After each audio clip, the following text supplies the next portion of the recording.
하나님 말씀 함께 보겠습니다. 빌립보서 1장 3절에서 6절입니다. 빌립보서 1장 3절에서 6절 말씀 신약성경 318페이지에 있습니다.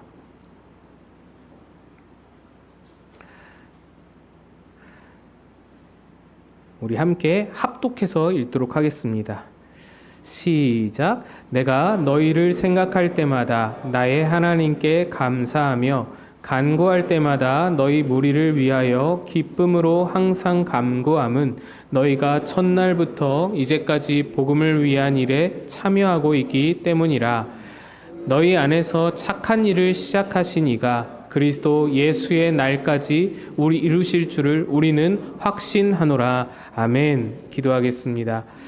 하나님 아버지, 오늘도 우리 성도들 삶의 자리 너무나도 힘들고 어려운, 너무나도 팍팍한 그 모든 삶의 자리들, 문제들, 아픔들 다 내려놓고 주님의 위로와 주의 주시는 안식을 바라며 주 앞에 앉았습니다. 주의 말씀으로 역사하여 주옵소서. 주의 말씀으로 살게 하여 주옵소서. 주의 말씀으로 위로하시고 소생케 하여 주시옵소서. 주의 은혜를 간절히 바라고 전하는 자 감추시길 바라며 예수님 이름으로 기도합니다. 아멘. 할렐루야. 오늘은 우리 맥추감사 주일입니다. 그래서 감사에 대한 설교를 준비하게 됐습니다. 사실 교회 안에서 감사에 대한 설교가 워낙 많이 이제 들려지다 보니까 감사가 다소 강요된다라는 느낌을 받을 수 있습니다. 그래서 오히려 감사에 대해서 반감을 가지시는 분도 있을지 모르겠다 생각이 듭니다.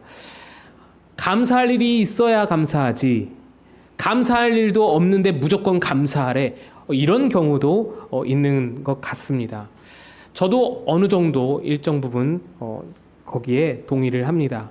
범사에 감사라고 했는데 그렇다고 해서 그냥 막 인사하듯이 감사를 입에 달고 사는 것, 습관적인 감사, 영혼 없어 보이는 그런 감사, 그게 무슨 의미가 있을까? 그게 진정한 감사일까라는 의문이 저에게도 드는 것입니다.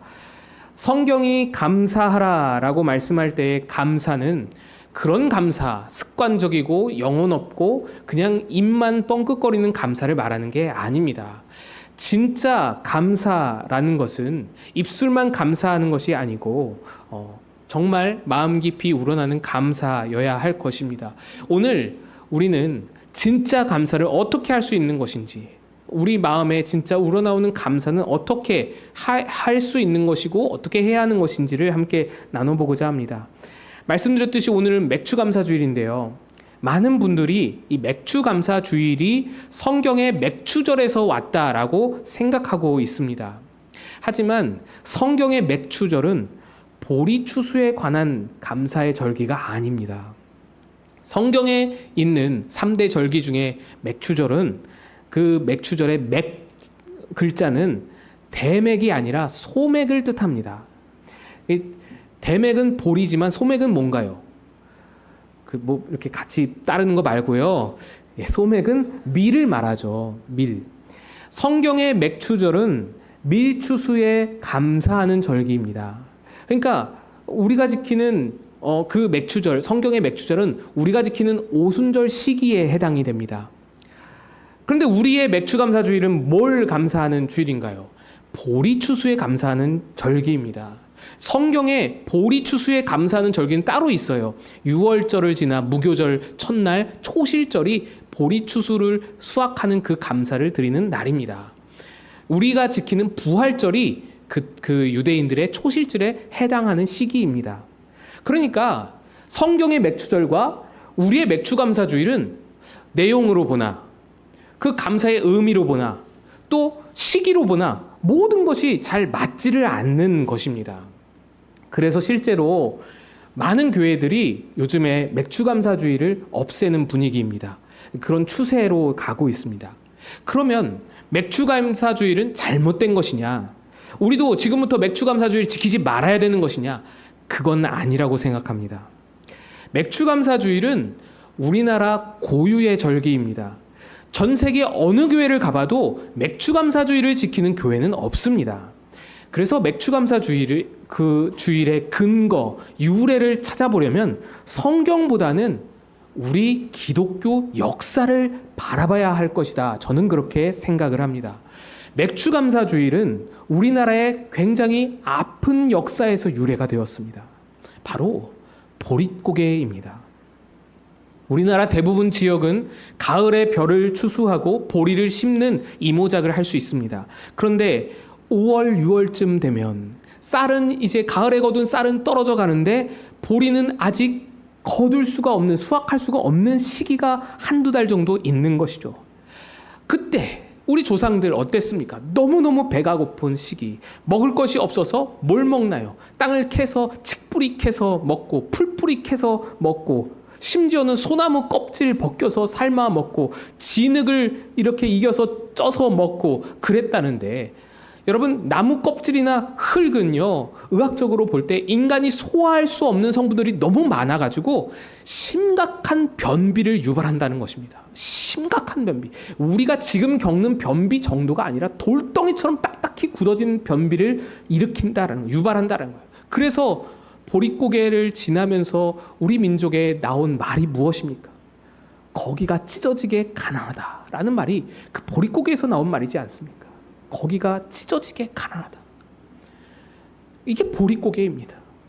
그런데 그 시기를 지나던 우리 믿음의 선조들께서 보릿고개 한두 달 그 죽음의 고비를 버티다가 드디어 보리 추수가 시작이 되면, 그러면 올해도 하나님이 우리 가족을, 나를 살려주셨구나.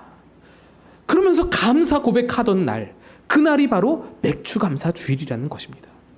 그러니까 추수감사주일은 오히려 미국의 그 청교도들이 처음 미국 땅에 자리를 잡아서 추수하면서 감사했던 눈물겨운 그런 역사가 있는 그런 날이라면, 맥추감사주일은 우리 한국교회에서 우리 믿음의 선조들이 그렇게 눈물겹게 그렇게 신앙으로 하나님께 감사하면서 시작된 날이 맥추감사주일이라는 것입니다. 이 이야기는 까마득히 먼 옛날 이야기가 아닙니다. 불과 몇십 년 전 일입니다. 시골에서는요, 1970년까지도 보릿고개가 존재했다라는 말이 있습니다. 그러니까 멀리 올라갈 것도 없이 여기 앉아 계신 우리 어른들께서 그 날들의 산 증인들이십니다. 우리 어른들이 허덕이면서 찢어지게 가난한 그 가난 속에서 어떻게든 감사의 거리를 찾아보고 자꾸 찾아서 하나님께 감사하고 그렇게 지켜왔던 신앙, 그렇게 지켜왔던 감사의 날이 맥추감사주일인 것입니다.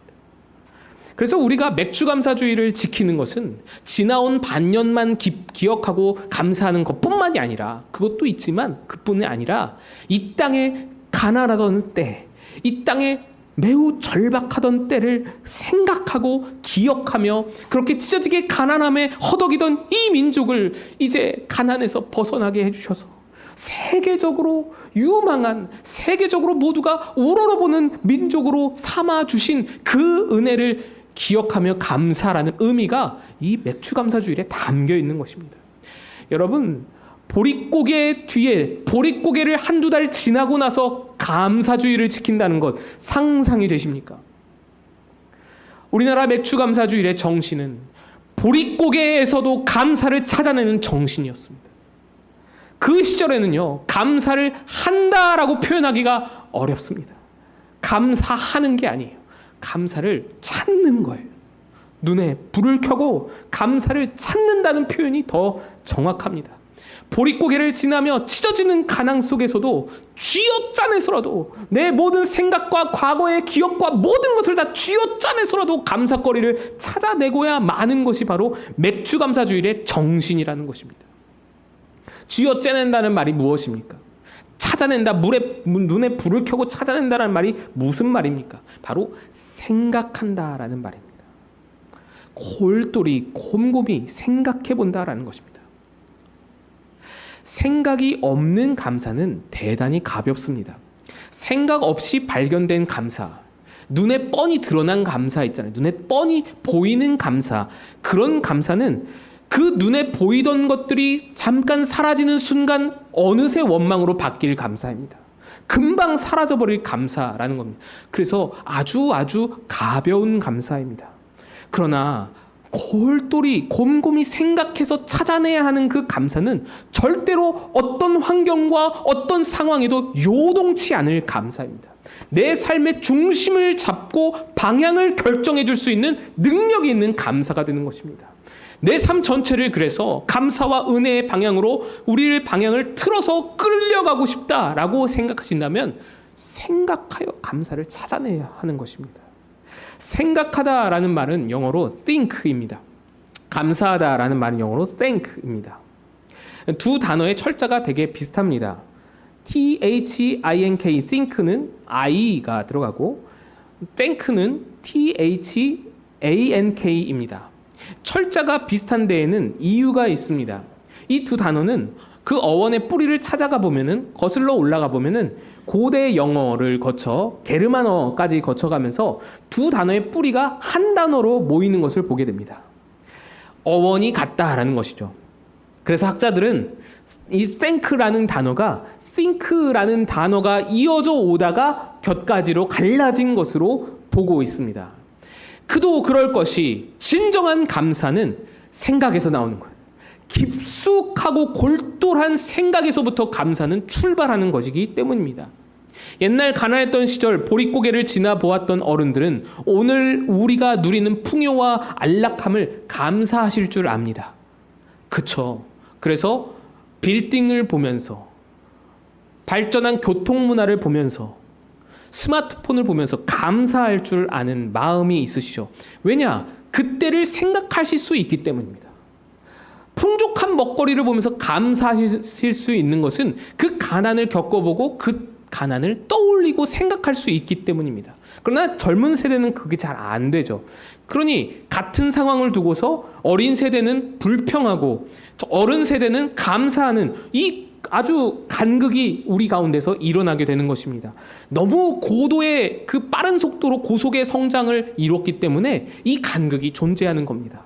어른 세대는 그 가난을 겪어봤기 때문에 감사하고, 우리는, 이 젊은 세대는 모르기 때문에 불평하고, 성경에도 이러한 간극이 존재합니다. 그래서 이렇게 말씀합니다. 신명기 32장에 옛날을 기억하라, 역대의 연대를 생각하라, 내 아버지에게 물으라, 그가 내게 설명할 것이요, 내 어른들에게 물으라, 그들이 내게 말하리로다.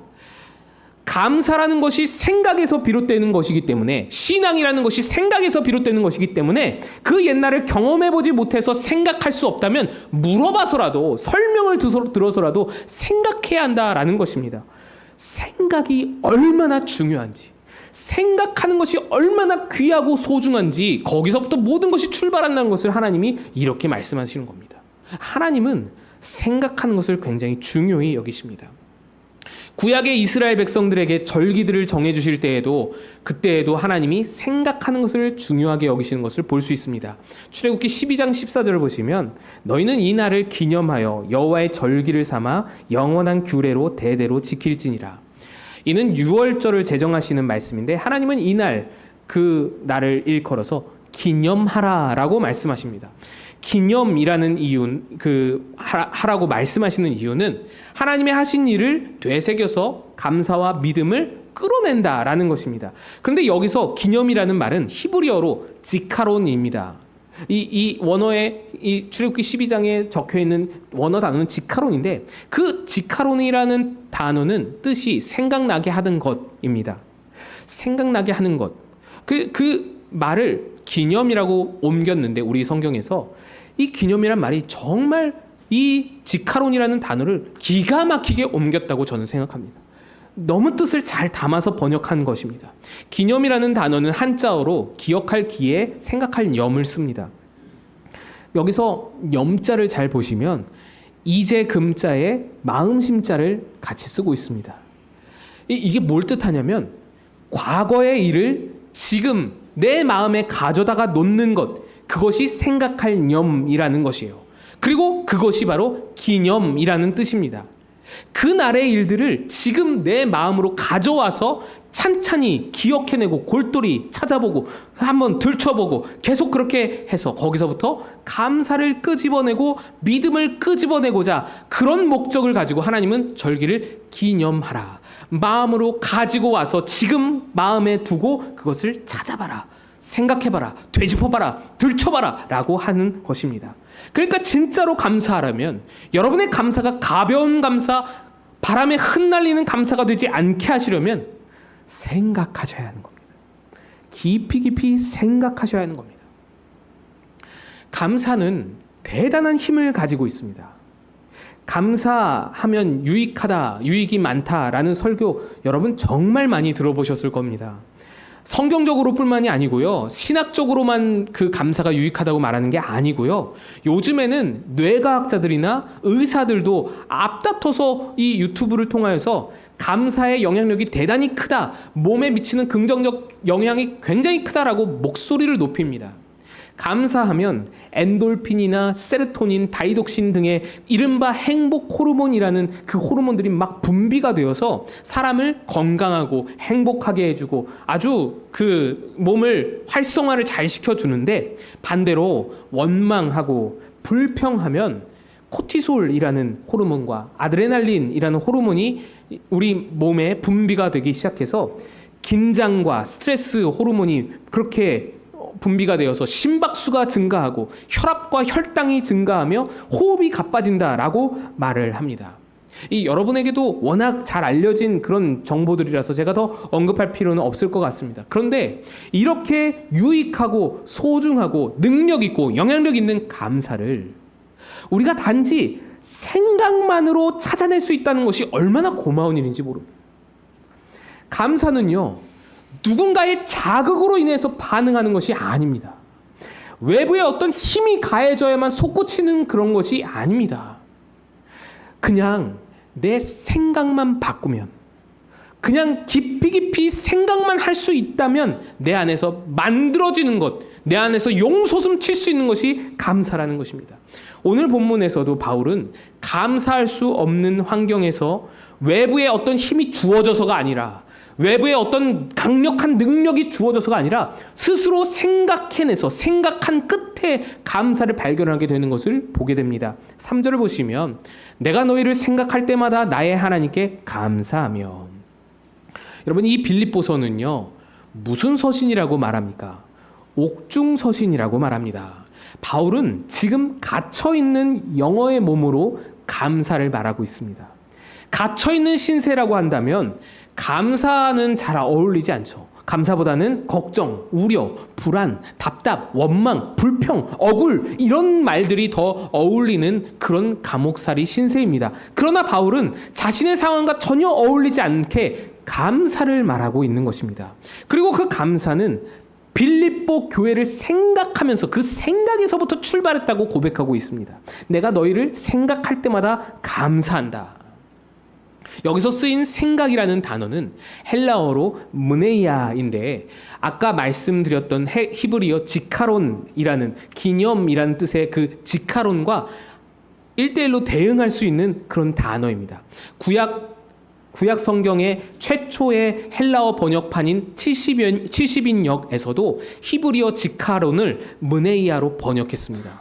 그러니까 바울은 내가 너희를 기억하고 생각할 때, 너희를 기념할 때마다 과거로부터 이어져 온 너희의 신앙을 지금 내 마음에 가져다 두고 살펴보고 찾아볼 때마다 감사를 찾게 되었고 하나님께 감사한다라는 이야기를 지금 한다는 것입니다. 진정한 감사는요, 환경에 관계 있는 것이 아닙니다. 유대인들이 바울의 몸을 포박했습니다. 바울이 3차 전도여행 끝내고 예루살렘에 돌아갔더니 바울을 붙잡아서는 포박을 해버렸습니다. 그런데 몸을 묶었으나, 포박했으나 그의 생각까지는 묶어둘 수 없었습니다. 유대 총독과 로마 황제가 바울의 재판을 지지부진 오래오래 끌고 가고 있었습니다. 그리고 오래오래 수년 동안 바울을 붙잡아두고 복음 전도 활동 아무것도 못하게 제한을 걸어놨습니다. 다 그렇게 막아놨습니다. 그런데 그의 몸을 감옥에 그렇게 썩게 하였어도 그의 생각은 가둬두지 못하고 그의 생각은 제한할 수 없었던 것입니다. 감사는 환경과 조건의 문제가 아니라 생각과 의지만 있다면, 생각과 의지만 자유롭다면, 그러면 할 수 있는 것이다 라는 것이죠. 게다가 이 감사가 얼마나 능력이 있었는지 바울로 하여금 감옥에서조차 기뻐하고 기도하도록 이끄는데요. 4절 보시면, 간구할 때마다 너희 무리를 위하여 기쁨으로 항상 간구함은, 여러분, 골똘히 생각하여내서 찾아낸 감사는 절대로 감사하다라는 말 그 자체로 끝나지 않습니다. 그냥 감사하다라는 것 자체로 끝나게 하지 않습니다. 여러분, 우리에게도 코로나 팬데믹으로 인해서 일주일, 2주일 정도 격리되었던 경험이 한 번쯤은 다 있으실 겁니다. 그때 여러분 얼마나 힘들고 답답하셨습니까? 뭐 성격에 따라서는 그렇게 격리되는 것을, 집에 혼자 있는 것을 즐기시는 분도 있었을지 모르겠지만 그게 기쁨이다라고 표현할 정도는 아니잖아요. 자유가 제한된다라는 것, 언제나 어떤 상황이라든지 기분 좋은 일은 못 되는 것입니다. 그런데 바울은 지금 유대 땅에서 2년 넘게 격리되어 감옥에 갇혔고 또 로마로 옮겨져서 또 2년 동안 갇혀 지내는 그 상황 가운데에서 기쁨을 고백하는 겁니다. 기뻐한다라는 겁니다. 모든 감옥 속에서 있는 답답함과 힘듦과 슬픔과 억울함의 환경을 뚫어낼 정도로 위력적인 기쁨이 바울에게서 용솟음 치는 것입니다. 뿜어져 나오는 것입니다. 그것이 바로 골똘히 생각해서 그 생각 끝에 찾아낸 감사가 주는 능력이었습니다.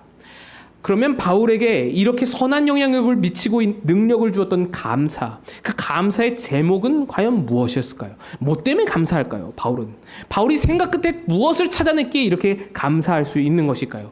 5절입니다. 너희가 첫날부터 이제까지 복음을 위한 일에 참여하고 있기 때문이라. 바울이 생각 끝에 찾아낸 감사의 제목 첫 번째는 빌립보 교회가 세워지던 첫날부터 시작된 어떤 일에 관한 것이었습니다. 빌립보 교회가 미약하게 약하게 세워지더니 교인들이 거기서 자라나고 성장하여서 이제 복음을 위한 일에 열심히 참여할 만큼 성장하고 있는 그 과정, 그 역사가 바울이 찾아낸 감사의 제목이었습니다. 빌립보 교회는요, 참 신기하게 세워진 교회였습니다. 애초에 바울의 머릿속의 계획에는 이 빌립보 교회가 전혀 없었습니다. 빌립보를 방문할 생각조차 없었습니다. 바울은 1차 전도 여행을 통해서 지도에서 보시는 그 지금의 튀르키예 땅이죠. 튀르키예 터키 땅, 지금의 터키 땅 중앙부와 남쪽에 위치한 갈라디아 지역에 1차 전도 여행을 다니면서 거기에 교회를 세우고 복음을 전했습니다.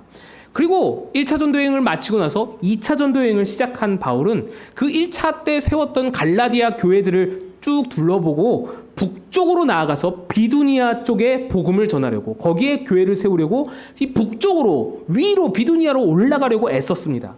그런데 성경의 사도행전에 말하기를 예수의 영이 허락지 않았더라라고 말합니다. 예수의 영이 허락지 않고 계속 막는 거예요. 막혀서 북쪽으로 올라가는 길이 막혀서 서쪽으로 좀 올라가면서 북쪽으로 올라가는 거예요. 서쪽으로 좀 삐뚤게 올라가는 거예요. 바울이 계속해서 난 그래도 북쪽 갈 건데, 난 비두니아 갈 건데 계속해서 고집하면서 조금 삐딱하게 계속해서 북쪽으로 올라간 겁니다. 근데 그러다가 계속 막혀가지고 결국에는 서쪽 끝 지역인 드로아에까지 이르게 된 것입니다. 여러분 잘 아시는 대로 이 드로아 지역에서 무슨 일이 있나요? 이 드로아는 마게도냐와 바다를 사이에 두고 맞대고 있는 아시아와 마게도냐의 그 경계선입니다. 밤에 환상에 바울이 마게도냐인들이 나타나서는 건너와서 우리를 도우라라고 말하지 않습니까? 그 환상을 보고 바울은 자기의 의지와 계획에 전혀 없던 마게도냐 땅을 끌려서 갑니다. 멱살 잡혀서 가는 거예요. 질질 끌려서 가는 거예요. 그렇게 건너가서 처음 맞이한 땅이 빌립보였습니다. 거기에 복음을 처음 전하고 처음으로 교회를 세운 것이 빌립보 교회인 겁니다. 바울이 갈라디아 지역에서 복음을 전할 때에는 주로 회당에서 전했습니다. 회당은 한 지역의 유대인 남성 10명만 모이면 만들 수 있는 유대인들의 모임입니다. 그런데 바울이 마게도냐 지역 빌립보에 이르러 보니 거긴 회당이 없었어요. 그 말은 유대인들이 10명도 안 된다는 거예요. 대다수가 다 이방인들이라는 겁니다. 바울에게는 이 경험이 이런 지역이 굉장히 낯설고 굉장히 처음 겪는 일이었습니다. 바울이 복음 전파하는 것은 주로 유대적 배경을 가진 이방인들이라고 하더라도 회당에 나와서 그래도 유대에 대해서 그런 어떤 구약에 대해서 성경에 대해서 들었던 사람들을 전도하는 것이었어요. 그래서 구약을 가지고 구약에 정통한 바울이니까 구약의 이야기를 통해서 예수를 전하는 그런 식으로 예수를 말했던 바울이었는데, 아니 마게도냐에 가보니까 구약의 근본이 개념이 아예 밑바닥이 없는 그런 사람들, 이방인들만 있는 거예요. 그런 사람들에게 이 바울이 복음을 전하는 게 얼마나 난감하고 얼마나 낯설었을지 모릅니다. 그 바울이 그 빌립보에서 처음 사역을 할 때 아마 생각하기를 이게 될까 생각했을 것 같아요. 아니나 다를까 빌립보 교회를 다 세우고 데살로니가로 바울이 떠날 때에 빌립보 교회의 상태가 어땠냐? 딱 두 가정이 있었습니다. 빌립보 교회에 딱 두 가정이 최초로 세워지고는 바울이 떠났다고요. 그 세워진 두 가정이 누구냐? 처음에 빌립보에서 만났던 자주장사 루디아와 감옥에서 만났던 간수, 감옥에서 극적으로 복음을 전할 수 있었던 간수, 그 두 가정만 빌립보 교회로 세워놓고는 데살로니가로 떠난 것입니다. 그러니까 그 두 가정 세워놓고 바울이 떠날 때 어떤 생각이었겠어요? 이게 될까? 이게 살아남을까? 이 교회가 버틸 수 있을까? 생각하지 않겠습니까? 두 가정 중에서 한 명 한 명씩만 싸움이 일어나도 교회는 깨지는 거예요. 끝나는 거예요. 그런데 여러분, 바울을 빌립보로 보내신 분이 누구십니까? 바울은 자기 의지로 가지 않았고 멱살 잡혀 끌려갔습니다. 하나님이신 거예요. 바울은 전혀 계획하지도 않았던 길을 하나님의 이끄심만 따라서 갔더니 하나님이 그곳에 교회를 세우셨고, 미약하지만 하나님이 그 교회를 시작하셨다라는 겁니다. 그러니까 빌립보 교회는 아주 작은 숫자라도 하나님이 세우신 교회임이 분명한 것이었습니다. 바울은 이걸 생각하는 겁니다.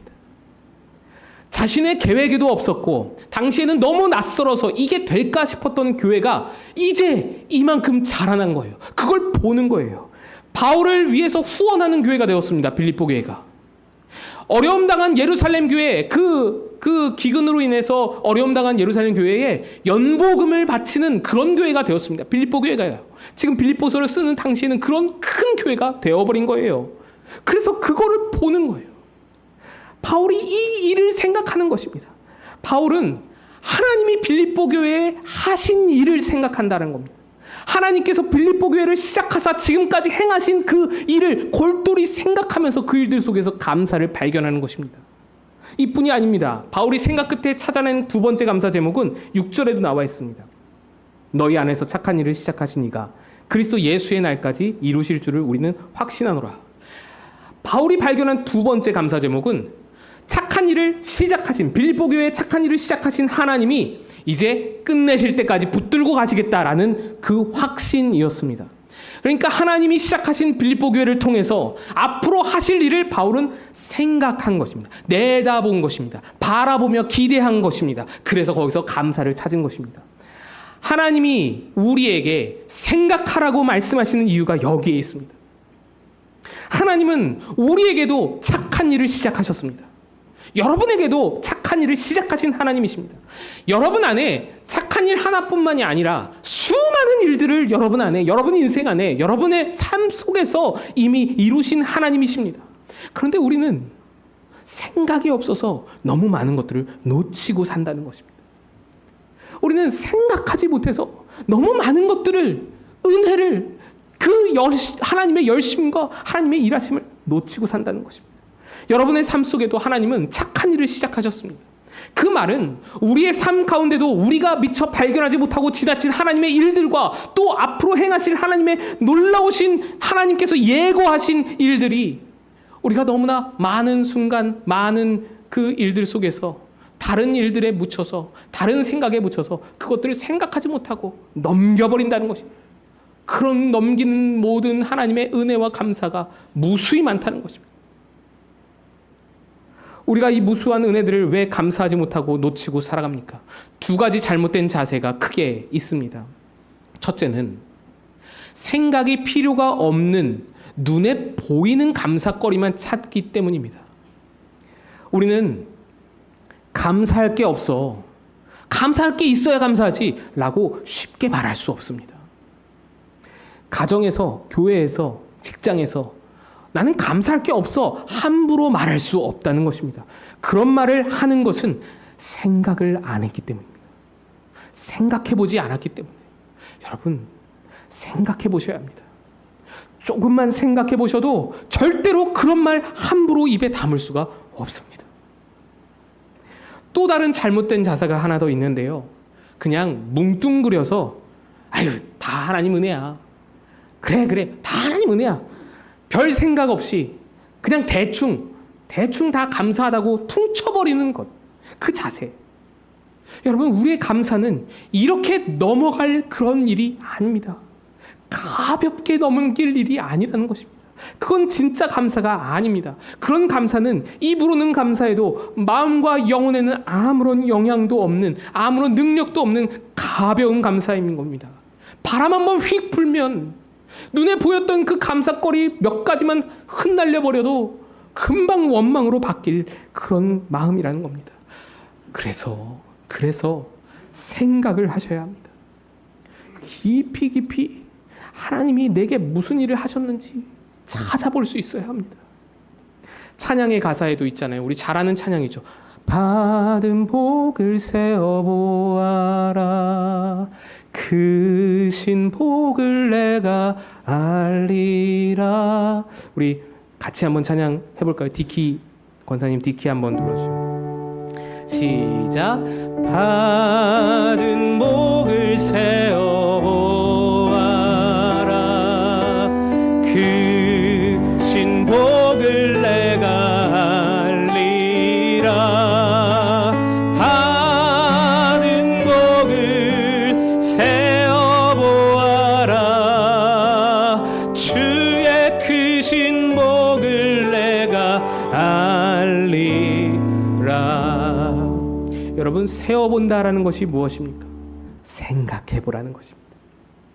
이 가사처럼 곰곰이 생각해보면 내 삶을 뒤흔들 감사의 제목, 어렵고 답답하고 힘들고 슬프고 그런 모든 환경을 뚫어낼 기쁨이 솟구치는 그런 감사의 제목을 발견하게 될 수 있다는 것입니다. 여러분의 일상 속에서 별것 아니라고 지나쳤던 수많은 일들, 여러분 다시 한번 생각해 보시기 바랍니다. 수많은 일들, 수만 가지 일들 다시 한번 생각해 보면 거기서 감사를 발견할 수가 있습니다. 여러분, 횡단보도 신호를 기다리고 횡단보도를 무사히 건너는 것, 그것을 별일이라고 생각해 본 적 있으십니까? 그 다 우리는 별것 아니라고 지나쳐 버렸습니다. 언제 건넌 적이 있는지, 언제 횡단보도를 건넌 적이 있는지 다 기억하지 못할 정도로 쉽게 지나쳐버린 별것도 아닌 일들이 도로 횡단입니다.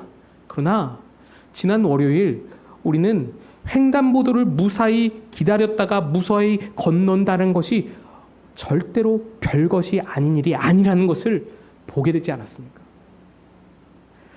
조금만 생각해보면 내가 서 있었던 수십, 수백, 수천 번의 그 횡단보도 앞에서 하나님이 내게 무슨 일을 행하셨는지 볼 수 있는 것입니다.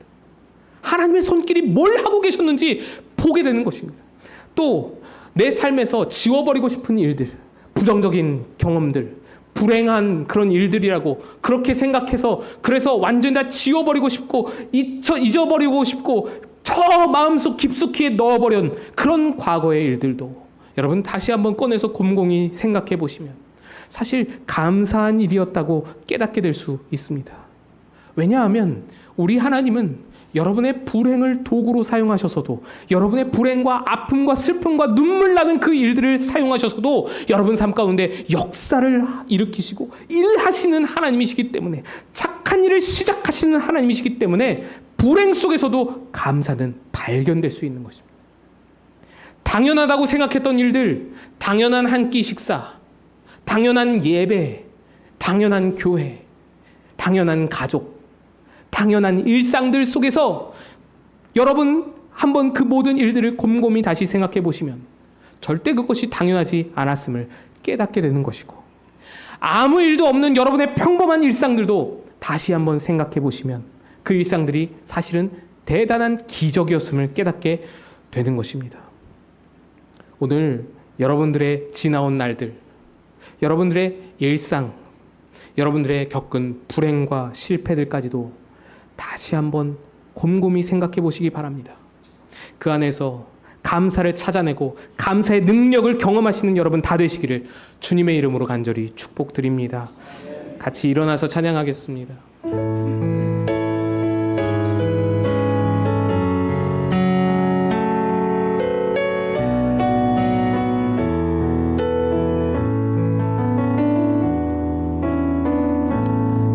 감사하신 하나님, 에베네셀 하나님, 살아계신 하나님, 에베네셀 하나님, 여기까지 인도하셨네. 감사하신 하나님, 여기까지 인도하셨네. 살아계신 하나님, 감사하신 하나님, 에베네셀 하나님, 살아계신 하나님, 에베네셀 하나님, 장래에도 인도하시리, 장래에도 인도하시리. 감사하신 하나님, 장래에도 인도하시리, 장래에도 인도하시리. 살아계신 하나님, 감사하신 하나님, 감사하신 하나님,